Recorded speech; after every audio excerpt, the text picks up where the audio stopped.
Hello and welcome to Reuters' Next Newsmaker. I'm Abhirup and I write about the auto industry here in the US. We are on the sidelines of CES, one of the largest tech and mobility trade shows in the world. And today we have with us Martin Lundstedt, Volvo Group's CEO. He's been with the company for over a decade and handled all sorts of ups and downs. And we're going to talk about how 2025 looks for Volvo. Martin, thank you so much for joining us. Thank you for having me and Volvo. It's great to be here.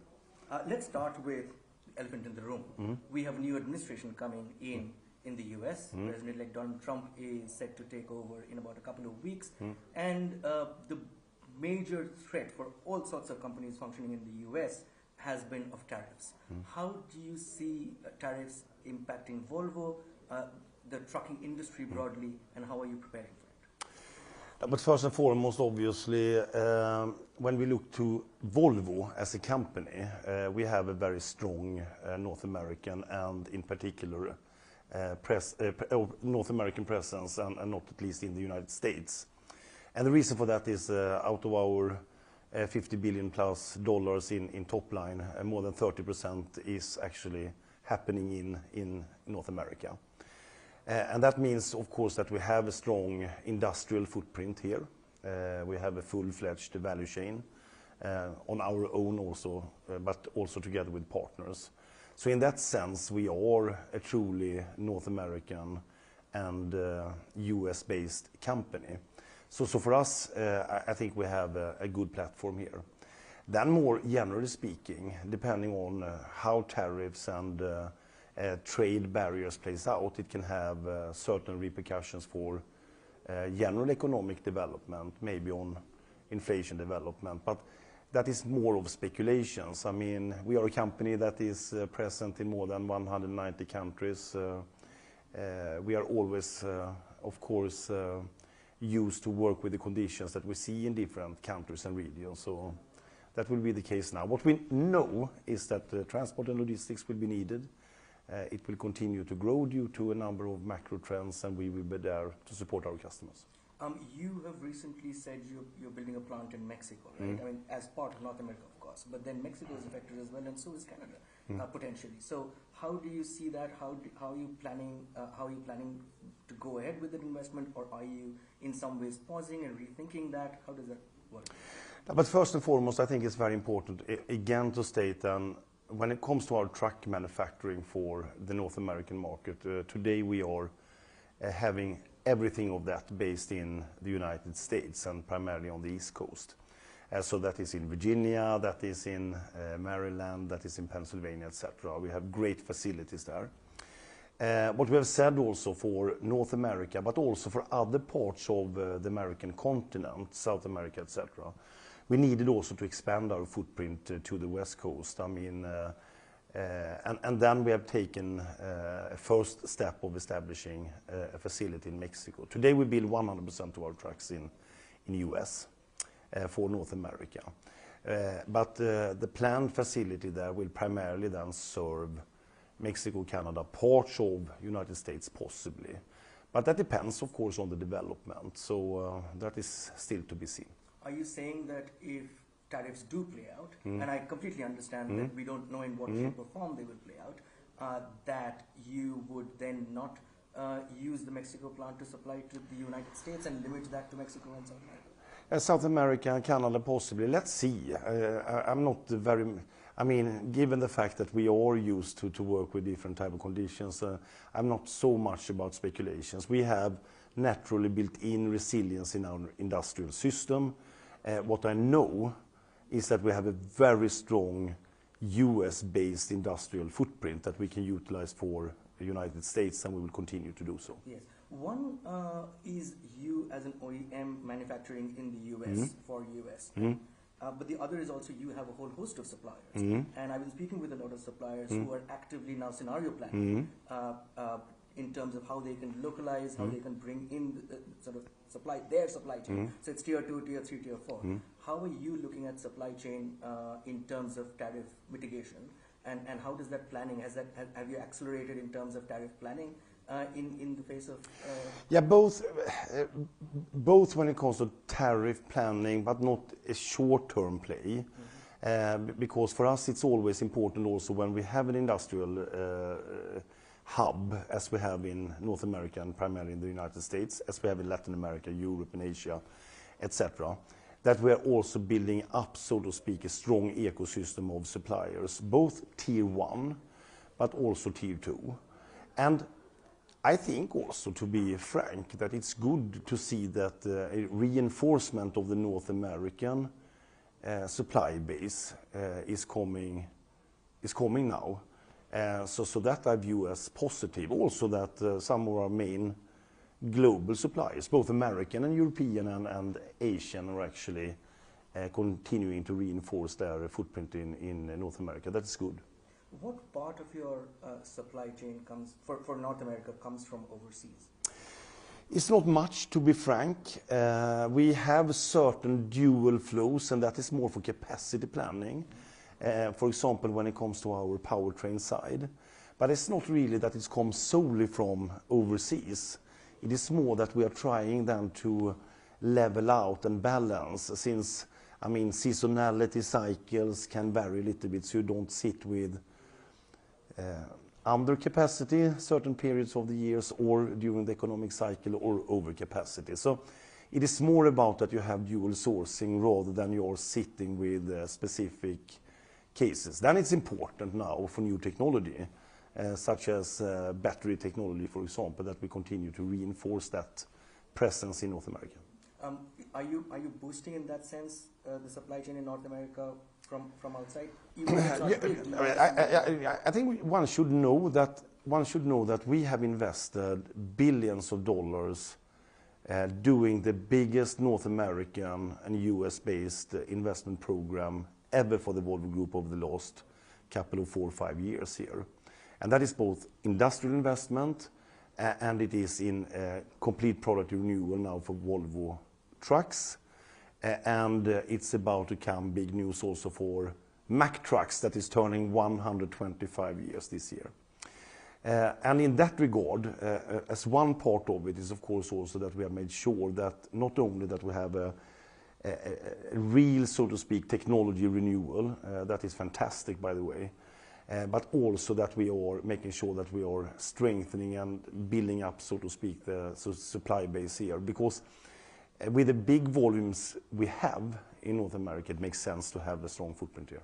Understood. Just to take a step back quickly into Mexico, are you saying that for now you're continuing your Mexico plant building plans, or is there in some ways a reconsideration? No, but as we said, this is in an early stage that is continuing, and as I said, there are different opportunities to utilize a facility like that. We have a strong US-based footprint, and we will continue to utilize that. So this is not a replacement of our American facilities as we have. As a matter of fact, we have invested more than ever in Virginia, in Hagerstown, in Maryland, in Pennsylvania, to increase capacity, to renew. So it's a complement, and that can be utilized in different directions. Understood. When you plan such an investment, right? It's with supply chain as well as where your production facilities are, and a Mexico decision, right? You have a certain cost structure in mind. But when you talk about, let's say, double-digit tariffs potentially coming in, the cost structure changes dramatically. How do you mitigate that sort of cost around? How can you reduce cost? How can you pass on some of the cost? What's the strategy around that? No, but obviously that depends on what type of situation you have. Now it's a big focus, and I think still it's high level of different type of assumptions that we are not sure about. Of course, we have seen these type of developments in so many different regions over the years. I've been in this industry for 30 plus years, and you see developments coming and going. It depends a little bit on if that is more a general type of situation for the whole industry, or if it's a specific situation for the company, how that will play out when it comes to the dynamics of commercial conditions, etc. So that is a difficult answer to have. What I say is that we have shown with 100 years experience that we are able to meet this because we have strong regional footprints all over the globe.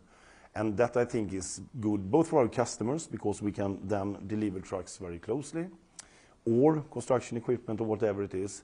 But I think it's also a strong responsibility that you're present in your main markets with production, with R&D and with commercial activities. Let me quickly follow up on that. In this kind of a scenario, yes, the industry is affected, right? Broadly, it's not just mobility, it is tech as well. All sorts of suppliers are affected, and all OEMs are affected in some ways if this potentially happens. In a tariff kind of a scenario, what is your cost strategy? I mean, is it more around cost cuts, or is it around passing on the cost, or is it a combination of both?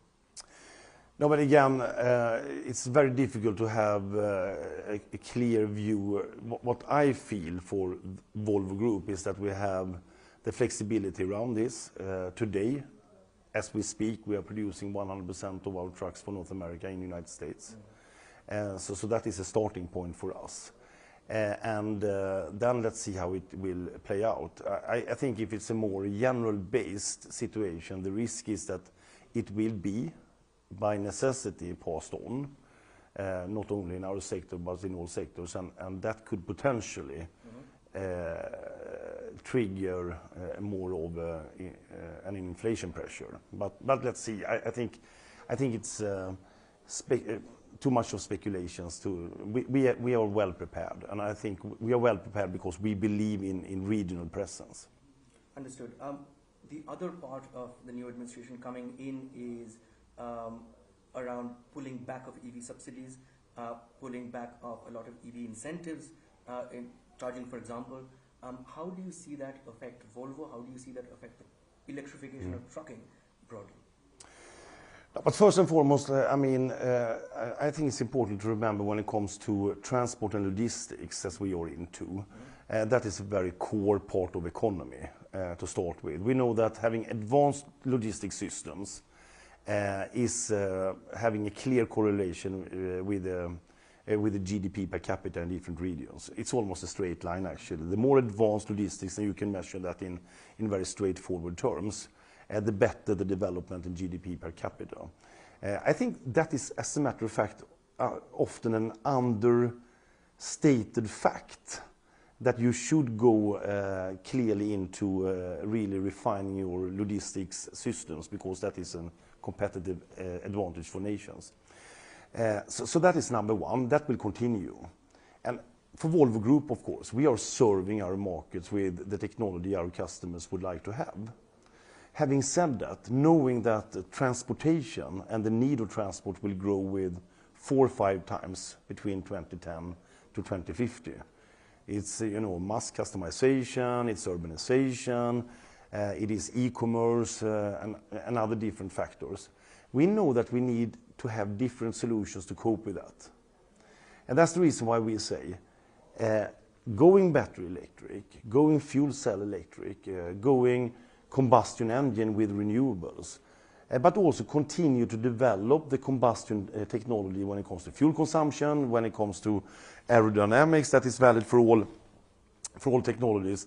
We will do everything of that. Now what we see is not, I think, only related to politics. It is also that we need to continue to drive a coordinated effort when it comes to this transformation, because certain sectors, it really makes sense to go battery electric already today when it comes to regional distribution, city distribution, etc.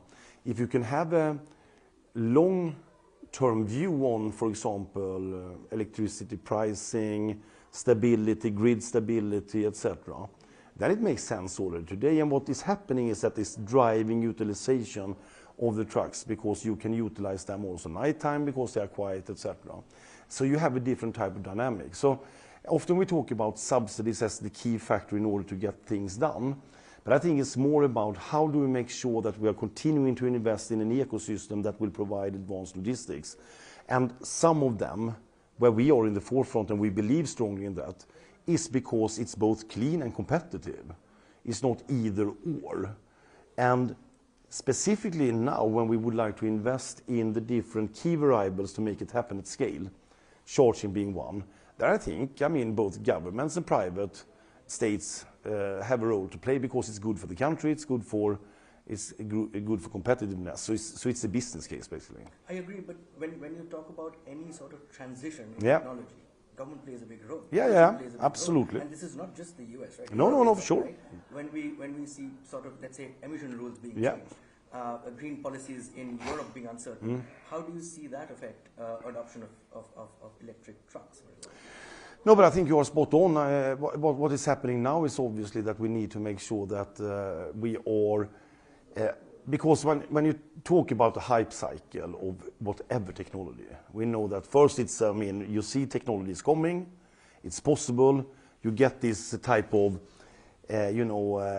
almost inflated expectations to start with.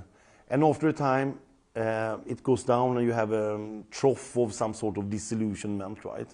And the reason for that is obviously that, or not obviously, but often that everything is not well coordinated to get, so to speak, over the last roadblocks to really accelerate. But once you have done that, the acceleration, you did see that with solar, you have seen that with wind partly, you have seen it with a lot of different technologies. But it has not been a straight line. It is a bumpy road.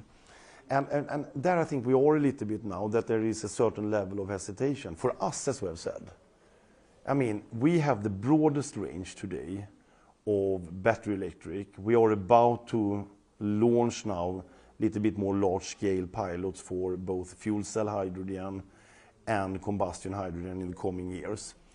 From an equipment point of view, the solutions exist. But also the other enabling factors must be there in order to make it happen. Where we see that governments can play a smart role, Switzerland being an example, where you're incentivizing, so to speak, the usage. Because then you're not paying for something that is not utilized. But on the other hand, if it's used, it's a cheap and smart way to encourage, so to speak, the adoption. And there you are on 5, 6, 8, depending on what other European country you compare with, on the adoption. So it's taking off. And once you're at 10, 12, 15, 20%, then it's getting self-propelled. Because one thing that we see, and we should not forget, it's not only about the specific cost for our customer. It is also about driver attraction. Drivers going in these type of new solutions, they don't want to go back. It's very difficult to attract really good drivers. And drivers are ambassadors for the transport companies. We see also companies are ready to pay certain extra premium also to getting a more clean solution. Because they need to decarbonize in turn, and logistics is a relatively good business case to abate CO2 in relation to many other choices that you can make. I agree, but that is my concern, right? Companies have a business to run at the end of the day, and government support means a lot, right? Look at China, we keep hearing about the kind of support that's there and the kind of progress they're making. Do you think, as you said, smarter as well, but stronger and more favorable policies from Europe and in the US under the new administration? No, but what I think is important is that if you take China and other, I should argue, Asian countries, over the last maybe 10, 20 years have been more strategic in thinking about their balance sheet as a country. Where do you want to play? How do you want to win? What is important to us over the long term? And what is the role of the public side? What is the role of the private side? And I think if you look back in history also for Europe and North America, by the way, when we've had periods of both private and public investments, it has paid off. Because a public investment should be an investment on also commercial terms. When we built the railroads or the hydropower stations, etc., it was built, of course, to not be as an operational expense, but as an investment that will be depreciated over time. And if you take the hydropower stations, as I normally say in Sweden, for example, that is a brilliant business case. They were built like 30, 40, 50 years ago, and they are still operating well.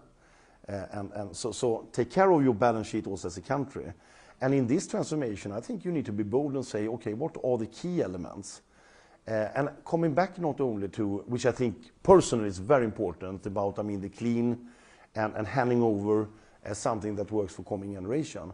But it's also a matter of competitiveness, because technology and the right type of technology, that's the reason why I love to be here now in Las Vegas and the CES, will eventually win. And for certain of our industrial verticals that we are serving, battery electric or fuel cell electric will be the winners. And in certain sectors it will be combustion technology with different type of fuels. There's a debate always about whether it's battery or whether it's hydrogen as the answer for trucking. Each side has an advantage, disadvantage and all of that. Could you slightly explain that and give us a sense of what Volvo's strategy is? Yeah, first and foremost, you would love to have the single silver bullet. Think how much easier it should be for our 15,000 engineers and the whole ecosystem of brilliant engineers that we are cooperating with. The reality is that it's not that simple because it depends so much on application type. It depends on, to your point, how different countries look upon it, what are the policies, what are the prerequisites in order to be successful when it comes to grid capacity, or if you have pipelines already for other type of fuels that you can utilize for hydrogen. What type of power generation system do you sit on? And therefore, what we see is that we need to have a modular product platform where we actually can utilize a lot of similar components, because you should remember that a truck or a bus here, I mean, if it's a battery electric or a fuel cell or hydrogen then electric, it's the same electric powertrain. The difference is that with a battery electric you have a bigger battery only, and then you charge it from time to time. With a fuel cell, then you have hydrogen on board, fuel cell converting that into energy, and then the same electric powertrain. You have also an intermediate battery in order to cope with transients, etc. Technical stuff. So it's more a matter of how does the energy system look like and what applications are the main applications. And therefore we have said we have a lot of things in common, we will go for both, but we will also continue to invest in combustion technology, mainly then for renewables. With battery technology, the size of battery becoming the problem for payload, with hydrogen and the sourcing for hydrogen, how much is Volvo involved in resolving some of those issues in terms of supply of battery and battery technology versus solving the hydrogen problem? Do you look at sort of vertically being involved in that? Yeah, we are partly. When it comes to battery, we are mainly now, you can say a battery is in a number of stages. You have the cell technology, the battery cell, then you have the modules, and then you have the pack, and the complete, so to speak, battery system, including software and cooling and what have you. And up to pack and modules and the complete system, we are highly involved with our proprietary also solutions. On the cell side, we have strong partnerships, but we are not doing that today. But we have announced that in 2030, 2032, we will also have cell production in order to secure that for Volvo, but we will do that in partnership.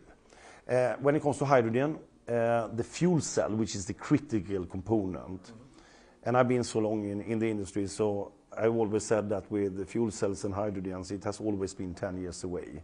It was 10 years away in 1990, it was 10 years away 2000 and 2010. Now it's not 10 years away anymore because materials have developed, software has developed, and the whole technology and focus have developed, but you need scale. And that's the reason why we are partnered up with Daimler Truck, our biggest competitor globally, to actually develop and produce the fuel cell stack together to get scale and thereby bringing down cost, because that is the critical issue. Then for hydrogen in general, obviously, it depends so much country by country, what is the hydrogen strategy? And depending on your energy sources, we see that some countries will go for hydrogen for different reasons. So you need to have both.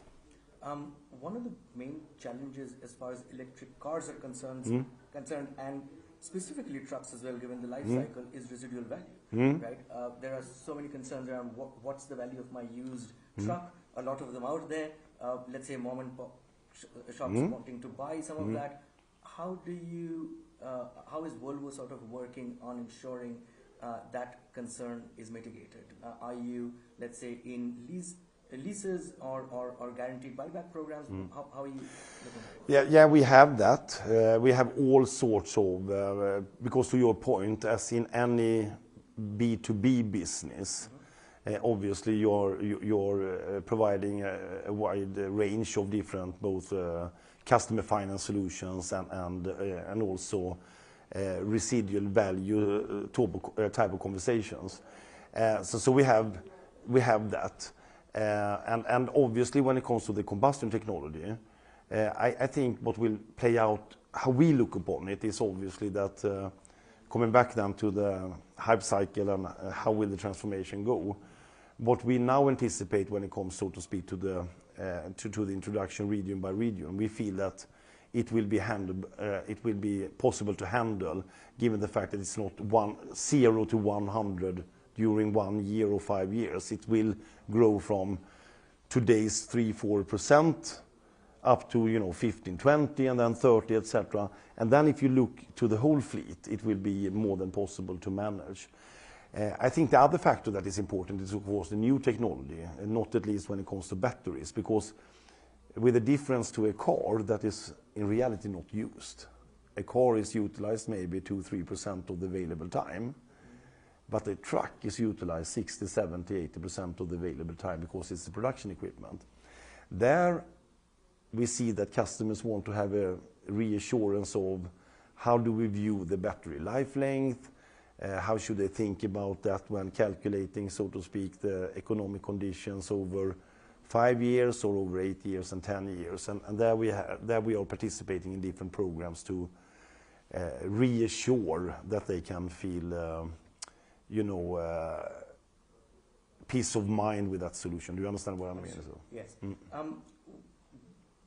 Electric truck demand, there's an EV slowdown in EV demand sort of growth, right? Electric truck demand hasn't played out the way it was initially expected either. What is your view on EV truck demand in 2025? No, I mean, to your point, we have a very strong position, Volvo. So for that sake, we know pretty well what is happening and the dynamics. We have, on heavy-duty trucking, we have almost 50% or 50% of the North American market, and we have 70% with Volvo and Renault in Europe. But still, to your point, the volumes are too small. And what we feel is, even if they are growing, I should say, so it's not a decline, but it's from low levels. And what we feel now is basically that you need to have more consistent conditions. Coming back to Switzerland, I think they have a very smart policy that that doesn't cost a lot. It's a very clear direction how to mitigate this. But that is one point. Then how do you get, so to speak, the economic equation or the TCO equation to work out? And you have specific application where it matters already today. The other big part is, as I said, some of the enabling conditions and that people feel secure about that. Obviously, charging infrastructure, but also the fact that electricity, and given, so to speak, the macroeconomic and the geopolitical situation in Europe have been forcing, or not forcing, but it has made, so to speak, electricity prices and also gas prices to be very volatile. And as a business person, we know that volatility is something that you don't like. And then maybe you say, okay, I know what I have in terms of stability. I need to see that stability more. And that's the reason why the continuous build out of energy generation, grid, and both, I mean, national, regional distribution and charging is so important. I think the interesting factor again, and I would like to come back to it, even if it has a certain premium cost per ton kilometer today, companies that have started to do this transformation, they don't want to go back. Because what they see is that they are getting more attractive as a supplier, as a business partner, but also as an employer. vis-à-vis drivers and others. People want to participate in this. They want to come being proud. It's a quite modern, robust type of solution that will work out. So there is more than only the simple comparison, but it's a job to be done. And I think that the regions and countries seeing the opportunity will understand this is a play for future competitiveness. And we see that. We need to say that China's accelerated very, so to speak, diligently in this area. And I think they see it from many different aspects, not at least when it comes to future innovation and competitiveness. I mean, again, a company has to run the business, as I said, right? Moving to electrification absolutely makes sense. That's what we've heard from others as well. But then it comes with that cost, and as you said, it's anything but certain, right? Whether it's politics, whether it's policy, or the macro environment. Given what you've said, do you then expect a further slowdown in 2025 in EV truck demand? No, but I think also the general economic sentiment, as you know, has been also a general slowdown. And when you have a general slowdown also from the economic situation, it also means that people are getting more hesitant to new solutions because they want to see, okay, how does stability come back in the economic cycle? So I think also we have that from that perspective a little bit. Understood. You delayed start of the Sweden battery factory. Could you give us some sense of why that delay, where that stands now? Yeah, and that is very much actually related to what we have discussed here, that the transformation is going somewhat slower than we had anticipated. We have, as I said, for our cell production, strong and good partnerships with a number of very prominent cell suppliers with long contracts. And again, a little bit that we discussed about, our industrial footprint. When we looked upon the situation, we see that we fine-tuned our time plan when we really will need that type of capacity to add for both Europe and North America and others. So it is no drama, it is no change in plan, it is that we are aligning to reality, basically. Is there a better sense of the timeline now around when you want to do that, or is it still in sort of... No, I think it's a better sense, obviously, because every time or every year that passes, and interesting enough also, the more applications that are going electric, so it's not only about, looking at heavy-duty truck and see, okay, what is the adoption rate. We are going broad, buses, construction equipment. We are building BESS or energy storage systems through Volvo Penta and Volvo Energy. High demand for that. So we have more also downstream opportunities now, and that will also support, so to speak, a more robust planning around this. So I feel confident about it. Is there a new timeline for start of production now? Yeah, it is a preliminary. We have said that it's a couple of years. We said that we should be more in high volume production in 29, 2030 originally. Right. Now we are more talking about a couple of years later. I see. So 2031, 32. Yeah. Right. Okay. I wanted to take a step back into broader demand for Volvo trucks and trucking industry as well. We've seen orders sort of come down from the post-COVID highs that we saw. Could you explain what the factors are at play and how can you offset that in some ways that you've said is normalization of demand? How do you offset that? No, but first and foremost, obviously, if you look at the underlying trend lines of trucks and transport, it's highly related to the general economy, right? And now with central banks and general policy has been to, cool off economy after post-COVID, so to speak, expansion. It has been highly expected that, higher interest rates giving lower demand, lower consumption, and thereby lower demand for transport. So this is an anticipated situation that we have seen. Having said that, volumes are still solid, I have to say. We are not experiencing situations that we did see during the Great Recession, for example, 2008, 2009. It is a more type of balanced system. What we are doing, apart from the fact that we are global, as I said, and we have dual sourcing, so we can mitigate partly because some of the regions are doing really well still, is obviously that we have a built-in flexibility in our industrial system. So we can take swings of plus minus 15-20% that is built into the company's industrial system. Because you need to have that in a cyclical economy. Having said that, we are also very strong in services. So that is also serving as a very good cushion for our business. So 2025, we guided in relation to Q3 presentations, as we always do. We are guiding for a softer market, both in Europe and North America, but no drama. Of course, at one point in time, pre-buy in North America will start to take place for the 2027 legislations and regulations. When that will happen, let's see. But generally speaking, I'm very positive about the future of transport. When we look at the general estimates, and I said that during the keynote today also, I mean, transport will multifold 4 or 5 times up to 2050 if you have 2010 as a base year. So this is a growth case. And in addition to that, by the way, the transformation is a growth case for us because we are getting, so to speak, a bigger participation per unit with our customers when they are going electric or hydrogen. Yeah. Even with the normalization in 2025, where do you see that level off in some ways? Do you have a timeline for when you expect demand to settle?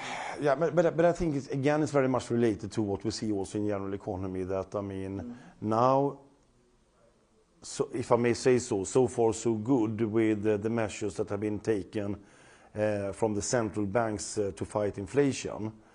If that continues to be successful. And they can, so to speak, start to, and they have started, of course, to take down interest rates.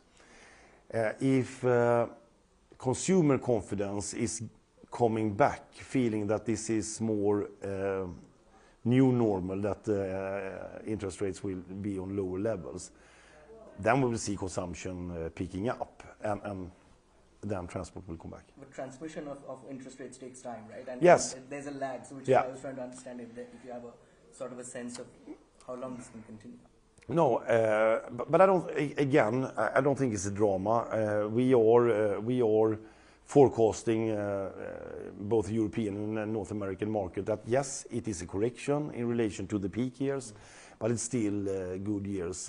And then I think growth will come back more step by step when consumer and it will be also for consumers step by step, which is a wise decision, by the way, because if you think about it, and that is more a general comment, it doesn't make sense in a risk and reward society. Time is money, that you have more than a decade a world with negative interest rates. I mean, where risk is not costing anything, that cannot be a normal situation. So personally, of course, wanted to avoid this swing, but now trying to get back to a situation with, if I may say so, normal interest rates around 2.5%, and thereby inflation, and thereby interest rates somewhat higher. I think it's a good thing for the world, actually. How do you, when something like this happens, the volatility that you mentioned, it has a clear impact on the bottom line, right? Yes. In some ways, Volvo has managed that bottom line. In what way have you cut costs, and what way do you plan to, going ahead, manage costs? Could you give us a sense? Yeah, but first and foremost, as I said, I mean, we have worked a lot with the built-in flexibility in our industrial system. We have done that, I think, in a very good way. We have worked very much with our labor representatives in order to find the smart way of doing that in terms of flexibility. We have, I think, been good in anticipating also demand, so we have been a little bit ahead of the curve, because this is a question of courage also, that you want to be ahead of the curve, and because often you hope a little bit for the best, but it's better to plan for somewhat and act a little bit on the worst there. Then I think we have been growing our service business quite a lot, and that is serving as a cushion, because when demand is coming down, services on the new products, it's not doing that in the rolling fleet, and that is a very important part of our resilience today. And we have introduced a lot of new technology, should not forget about that, and with new technology, pricing power is coming because we are getting paid for value, and we have invested more than ever in research and development over the last 7, 8, 9 years, and that is paying off. In this kind of a scenario, and we've discussed the uncertainties in the US as well as in Europe, how do you see green investments from Volvo, which has been a focus for Volvo, going ahead? Is there a sense of caution around how much money you put into green investments? No, but I think again, I mean, the pathway to the future for us is clear, but then it's more about refining the timelines. I mean, we want to lead and be, so to speak, in the forefront, but you cannot be Don Quixote, fighting all the windmills alone like Don Quixote and Sancho Panza. So you need to refine your timelines, obviously, still being in the lead, but the battery factory is an example of that, how we are refining. So you should think about capital and resource and talent allocation, of course not a year-by-year play. It is, so to speak, a planning over time. And in that time span, we are planning for different scenarios. And a lot of these things are not only, if I may say so, labeled green. It's good for everything. It's good for safety. It is good for uptime, availability, etc. So it has, so to speak, multiple use, which is fantastic. I mean, I should say that we will not divert from the fact that we want to lead this three-path strategy of battery electric, fuel cell electric, when it comes to combustion technology with renewables, when it comes to recyclable material, fossil-free steel, etc. Because we think it will matter from a competitive situation, and we want to make this shift happen. It will be good for the business, but it will also be good for society. That is our. But I think we have a well-balanced view on looking at our capital allocation.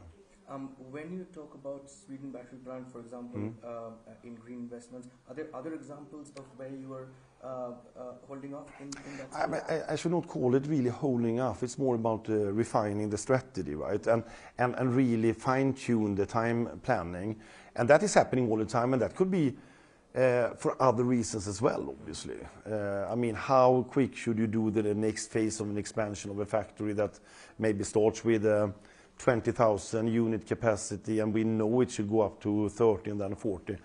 So it's a constant dialogue in management, together with board and all our experts around that. So it is not a black and white situation.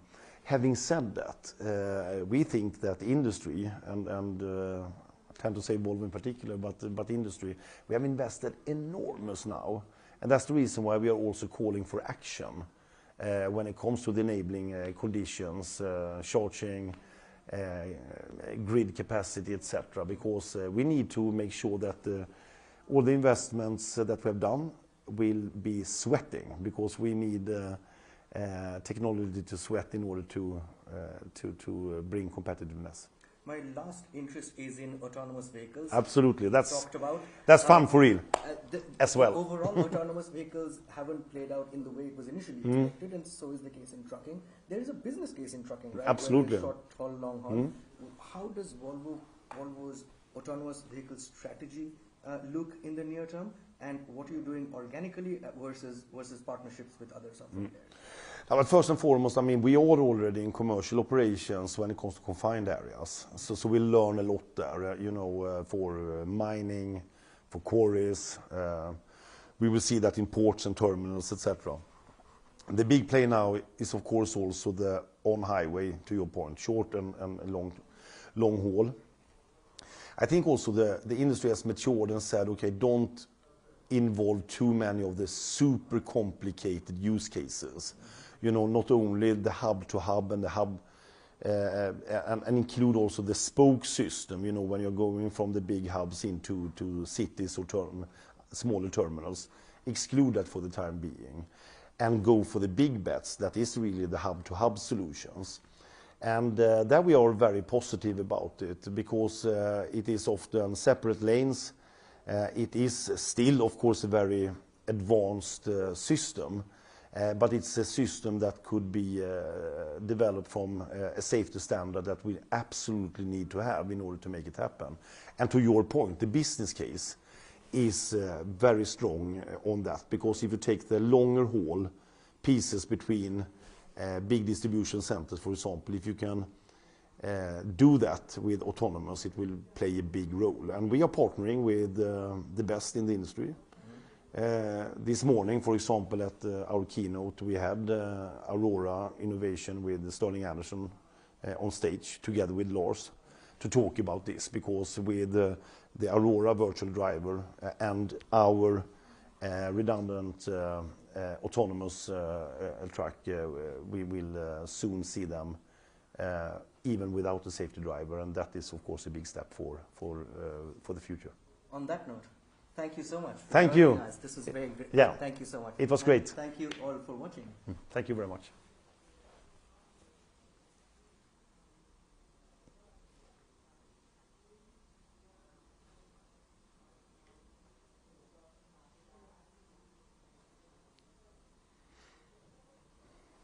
All good?